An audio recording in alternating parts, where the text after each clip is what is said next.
प्रयास को लेकर आसपास आखिर राजनीति हमारी राजनीतिक पार्टियां क्यों कर रही हैं, ये अपने आप में बड़ा सवाल है। राजनीतिक मेहमानों के पास हम जाएं उसके पहले एक डेटा बताते हुए शशिधर जी मैं फौरन आपके पास आना चाहूंगी। अगर पिछले 5 सालों की स्थिति पर हम नजर डालें, 2020 में 5 तूफान आए थे, 113 लोगों की जान गई थी।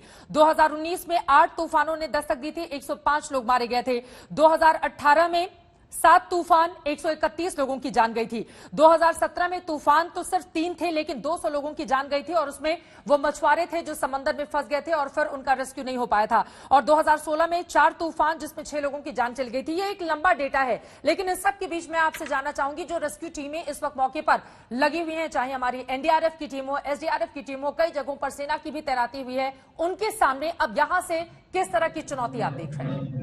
और मैं चाहूंगी वो तस्वीरें भी दिखाएं जो अलग अलग हिस्सों से सामने आई हैं। रेड्डी साहब जी, देखिए अभी जिस तरह का वहां पर इनंडेशन हुआ है उस पर उसके हिसाब से काम अलग से करना होगा। जो घर टूटे पड़े हैं उनमें से रेस्क्यू करके उनको हटा के डिब्रीज वगैरह हटाने की जरूरत होगी। सड़कों को एकदम ट्रांसपोर्ट में कोई दिक्कत ना आए, सड़कों को पूरी तरह से क्लियर करने की जरूरत पड़ेगी। और इस बार मैं समझता हूं कि पिछले साल के जैसे इस बार भी जो बड़े संख्या में इवैक्यूएशन हुआ है वहां पर कोविड के मद्देनजर किस तरह की व्यवस्था की गई है वो मैं समझता हूँ कि बहुत ही महत्वपूर्ण होगा, क्योंकि सुपर स्प्रेडर अभी बंगाल में तो बहुत ज्यादा संख्या में वहां पर केसेस आ रही हैं। हाल में चुनाव हुए हैं, चुनाव के दौरान बहुत सारा एक्सपोज हुआ है लोगों का, और अभी फिर एक बार उनको एक साथ लाकर जो इवैक्यूएशन सेंटर्स में उनको रखा जाना है। मैं समझता हूँ कि इससे भी काफी प्रॉब्लम्स आ सकते हैं। इस पर खास ध्यान दिए जाने की जरूरत है। बिल्कुल सर, महत्वपूर्ण बात आपने बताई। कुछ ऑडियो में दिक्कत आ रही है, फौरन मैं ठीक करवाते हुए महेश पलावत जी एक कमेंट आपका सर। अब यहां से चूंकि धीरे धीरे झारखंड, बिहार और पूर्वी उत्तर प्रदेश के हिस्से प्रभावित होंगे, वहां पर इलाके के जो लोग आपको सुन रहे हैं, किस तरह से एहतियातन उनको कदम उठाए जाने की जरूरत है और वहां पर क्या इंतजाम, जो लोग घरों के भीतर भी एक ऐसे समय में रहेंगे जब तूफान की स्थिति होगी, उन लोगों को आप क्या सलाह देना चाहेंगे? देखिए, जितना इस समय जो अंदरूनी जिले हैं उड़ीसा के, उस इलाके में भारी बारिश ऑलरेडी हो रही है, हवा तेज है और जैसे जैसे आप सुबह का समय आएगा कल सुबह तो हवा कमजोर होती जाएगी, लेकिन 60 से 70 किलोमीटर प्रति घंटा की रफ्तार से जो हवा चलती है तो उसमें भी जब तेज बारिश के साथ इस तरह की हवा चलती है तो टिन शेड वगैरह उड़ने के चांसेस रहते हैं, एस्बेस्टस शीट वगैरह के, और जो लूज आर्टिकल है वो इधर उधर उड़ते हैं और पेड़ वगैरह गिरते हैं, कम्युनिकेशन लाइन वगैरह गिर सकती है, बिजली वगैरह के तार गिर सकते हैं। तो उस समय हम कहना चाहते हैं कि आज से लेकर के कम से कम कल दोपहर तक जो झारखंड के लोग हैं उनको एहतियात बरतना बहुत जरूरी है। अगर जरूरी ना हो तो घर में ही रहें, क्योंकि एक दिन में कुछ नहीं बिगड़ने वाला है। एक दिन में अगर आप घर में रहेंगे तो कोई पहाड़ नहीं टूटेगा, लेकिन अगर आप बाहर निकलते हैं और कोई हादसा हो जाता है तो वो ज्यादा खतरनाक होगा। तो अपना बचाव करना बहुत जरूरी है, पब्लिक खुद अपना बचाव करे, और एडमिनिस्ट्रेशन तो लगा ही हुआ है, रिलीफ कैंप वगैरह वहां पे भी है। और उसके बाद जो बिहार और पूर्वी उत्तर प्रदेश है, ये 27 की जो दोपहर से लेकर के 28 तारीख तक इस इलाके में भारी बारिश हो सकती है, लेकिन उस इलाके में खतरा काफी कम है, हवाओं की रफ्तार काफी कम हो जाएगी, केवल बारिश का खतरा है।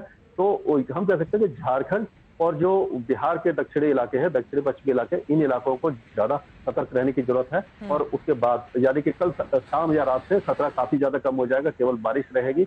तो केवल एक दिन की बात है, एक दिन अगर आप अपने आप का संयम बरतते हैं तो यह आपके लिए बहुत ज्यादा अच्छा रहेगा। लोगों की भागीदारी बहुत ज्यादा अहम है और स्थिति की गंभीरता को भी लोगों को समझना होगा। अब सीधे मैं संबित आपके पास आऊंगी। मोनोजीत, एक बार फिर से आपका रुख करते हुए, चूंकि बंगाल में लगातार आप लोग केंद्र की मंशा को लेकर सवाल खड़े कर रहे हैं, लेकिन संबित पात्रा ने ब्रेक से पहले महत्वपूर्ण बात कही थी ना, ओडिशा में नवीन पटनायक की सरकार है, जगनमोहन रेड्डी आंध्र प्रदेश के मुख्यमंत्री है, वो तो बीजेपी से उनका कोई सीधा ताल्लुक है नहीं। अगर उन लोगों को दिक्कत नहीं है, हमेशा ममता बनर्जी या टीएमसी की सरकार को केंद्र कुछ भी करे, हमेशा उस पर सवाल खड़े करना है, यानी कि चित भी मेरी पट भी मेरी। फिर से आपको इतिहास दोहरा देता हूं, पिछले साल चले जाइए 2020 अप्रैल में बंगाल में केसेस का 1000-2000 केसेस थे, 3 भेजा गया। उड़ीसा और आंध्र प्रदेश को नहीं भेजा गया, यूपी को नहीं भेजा गया, और अभी जो हर जगह यूपी में जाओ, मध्य प्रदेश में, कर्नाटक में सबसे ज्यादा केसेस है, टीम नहीं भेजा जा रहा है। ये क्या है? सीबीआई को आप खुला सांड के तरह छोड़ देते हो। जब चार्जशीट फाइल करो उसी दिन आपको अरेस्ट करना चाहिए। सीआरपीएफ आके गोली मार देते हैं विदाउट प्रोवोकेशन, हमने देखा है। और ममता दी के किस तरह का घिर गया, छोड़ो अभिषेक के जो फैमिली के उनके खिलाफ भी सीबीआई भेज देते हो। इलेक्शन के बाद में सीबीआई चले जाते हैं इनको फैमिली को हरास करने के लिए। अरे क्या हुआ? ऑडिट के बारे में सब भाई साहब बात कर रहे थे, क्या हुआ ऑडिट का? क्या हुआ ऑडिट का? पता ऑडिट का टीम तो आपके पास है। 1 साल हो गया कोई ऑडिट नहीं हुआ, इसका मतलब कोई करप्शन नहीं है। फिर भी आप कहते हो करप्शन है, ट्रिपल चोर 4 चोर कह के आप इलेक्शन लड़ा। क्या हुआ इलेक्शन का नतीजा सबको पता है। तो हम क्या कहें?